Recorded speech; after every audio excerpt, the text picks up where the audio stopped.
അസ്സലാമു അലൈക്കും വറഹ്മത്തുള്ളാഹി വബറകാതുഹു. പ്രിയമുള്ളവരെ, വളരെ പ്രധാനപ്പെട്ട ഒരു വിഷയമാണ് നിങ്ങളുടെ ശ്രദ്ധയിൽപ്പെടുത്തുന്നത്. ഇത് കേൾക്കുന്നവർ നല്ല ഉദ്ദേശത്തോടു കൂടെ മറ്റുള്ളവരിലേക്ക് കൂടെ എത്തിച്ചു കൊടുക്കണം. കാരണം നമുക്ക് സുന്നികളാണ്.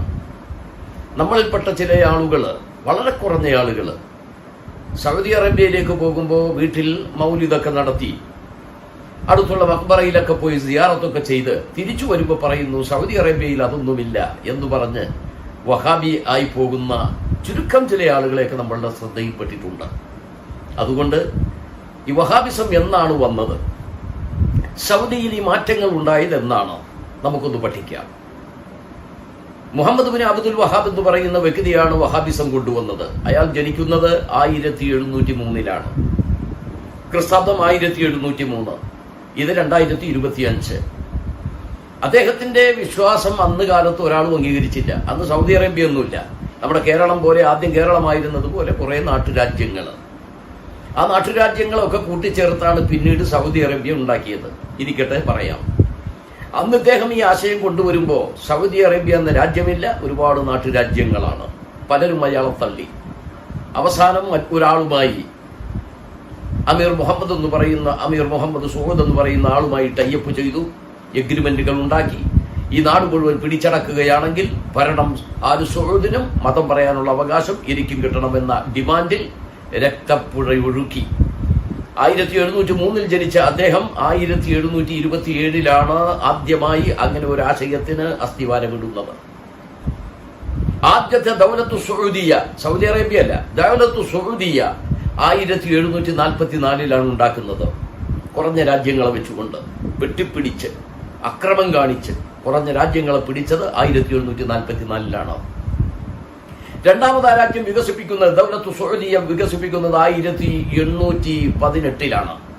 അതിന്റെ ഇടയിൽ 1806 ഹബീബായ റസൂലുള്ളാഹി സ്വല്ലല്ലാഹു അലൈഹി വസല്ലമ തങ്ങളുടെ കാലം മുതൽ നിലനിന്നിരുന്ന നിരവധി മക്ബറകളെയും മറ്റുമൊക്കെ തച്ചു തകർക്കുകയും ഒന്നാം തകർക്കൽ സമരം നടത്തുകയും ചെയ്തു. 1806. 1818 രണ്ടാം ദൗലത്തു സൗദിയ, 1921 മൂന്നാം ദൗലത്തു സൗദിയ. അപ്പോഴും സൗദി അറേബ്യ വന്നിട്ടില്ല. അങ്ങനെ 1921 മൂന്നാം ദൗലത്തു സൗദിയ ഉണ്ടാക്കിയതിനു ശേഷമാണ് 1922 26 വീണ്ടും മക്കയിലും മദീനയിലും ജന്നത്തുൽ ബഖയിലും ഒക്കെ ഉണ്ടായിരുന്ന കുംഭകാരണങ്ങളൊക്കെ തടിച്ചു തകർത്ത് തരിപ്പണമാക്കി. വിശ്വാസികൾ വീണ്ടും അതൊക്കെ ഉയർത്തിക്കെട്ടിയപ്പോ 1926 നടന്ന വീണ്ടും തകർക്കൽ സമരത്തിൽ അതെല്ലാം തകർത്ത് തരിപ്പണമാക്കിയതാണ് ഇന്ന് നമ്മൾ കാണുന്ന ചിത്രം. ഇനി ഞാൻ പറയുന്ന കണക്കുകൾ മറക്കരുത്. ഇവിടെ എല്ലാവർക്കും ഖുർആനും ഹദീസും ഒന്നും ഓതിയിട്ട് ഏതാണ് ശരി ഏതാണ് തെറ്റെന്ന് മനസ്സിലാക്കാൻ കഴിയില്ല. സൗദി അറേബ്യയിലില്ലല്ലോ, മക്കയിലില്ലല്ലോ, കഅബ നിൽക്കുന്നിടത്തില്ലല്ലോ, അള്ളാന്റെ റസൂലിന്റെ അന്ത്യവിശ്രമ സ്ഥലമായ മദീനയിലില്ലല്ലോ. ദുനിയാവിൽ ഒരു സ്ഥലത്തും ഒരു കിതാബിലും മക്കയെയും മദീനയെയും നോക്കി ദീന് പഠിക്കണമെന്നോ ദീന് പറയണമെന്നോ പറഞ്ഞിട്ടില്ല. ഒരു കാര്യമാണത്, വളരെ സത്യമായ കാര്യമാണ്. അപ്പോ വിശ്വാസികളായ ആളുകൾ, കൺഫ്യൂഷനുള്ള ആളുകൾ, എങ്ങോട്ട് പോകണമെന്ന് ചിന്തിക്കുന്ന ആളുകൾ, അവരോട് ഞാൻ ഓർമ്മപ്പെടുത്തുന്നത്, ഒന്നാമത്തെ ദൗലത്തു സൗദിയ വരുന്നത് 1744 അത് കൃത്യമായ കണക്കാണ്. മുഹമ്മദുർ റസൂലുള്ളാഹി ധന്യമായ ഒരു ജീവിതത്തിന്റെ തിരശീല താഴ്ത്തി കാലയവനികക്കുള്ളിൽ മറഞ്ഞത് ക്രിസ്താബ്ദം 632.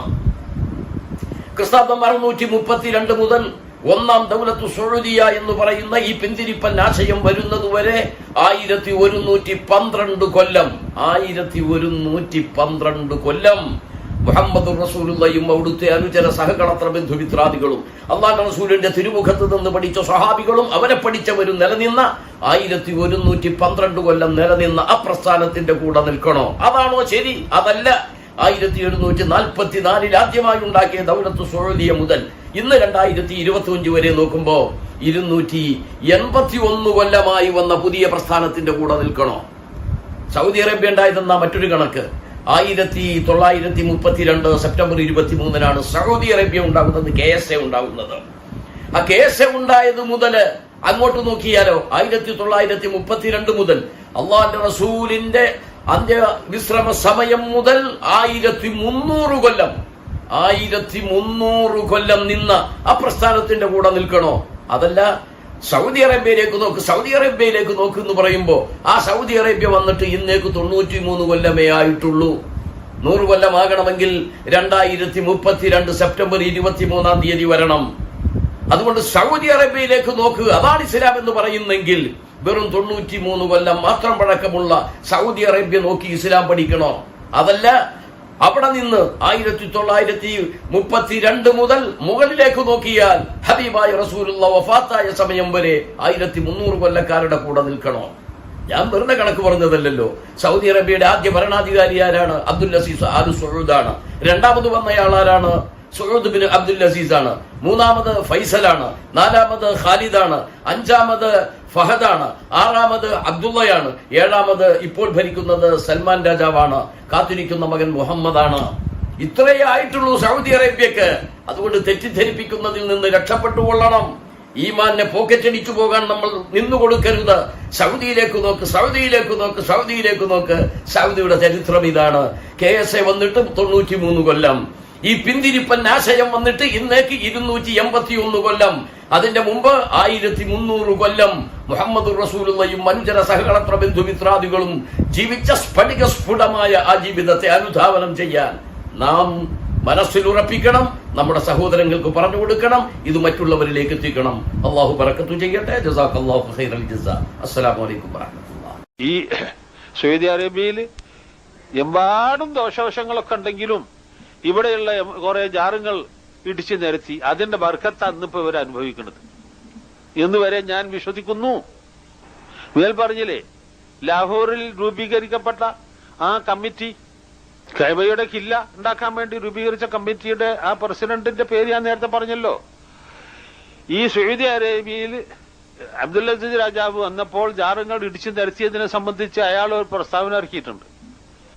ഇസ്ലാമിക സ്മാരകങ്ങളായി നിലനിർത്തേണ്ടതായിരുന്നു ഈ ദർഗകളൊക്കെ, അത് ഇടിച്ചു നിരത്തിയത് നന്നായില്ല എന്ന് പ്രസ്താവന ഇറക്കിയാണ്.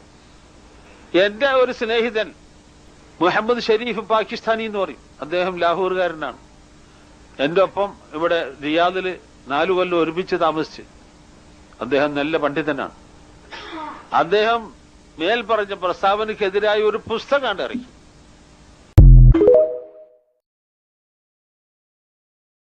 ഇപ്പോൾ വഹാബികളുടെ നേതാവ് ഉമർ മൗലവി പറയുന്നത് നിങ്ങൾ കണ്ടില്ലേ?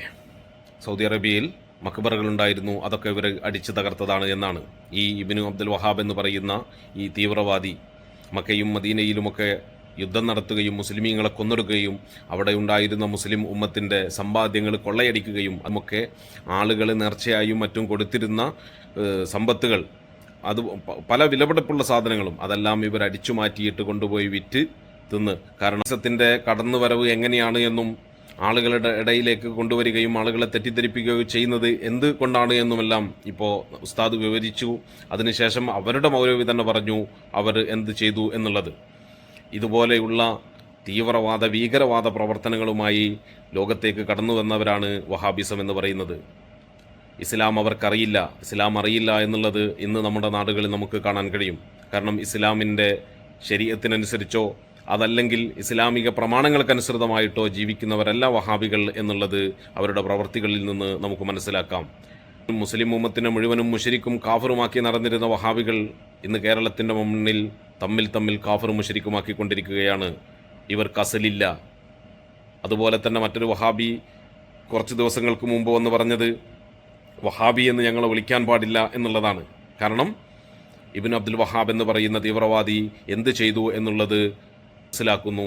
അത് കാരണം ഇപ്പോൾ ഈ പറയപ്പെടുന്ന വഹാബികൾക്ക് അതിൻ്റെ പേരിൽ നാണക്കേട് അനുഭവിച്ചുകൊണ്ടിരിക്കുകയാണ്. ആ പേര് ഞങ്ങളെ വിളിക്കരുത് എന്നാണ് അവർ പറഞ്ഞുകൊണ്ടിരിക്കുന്നത്.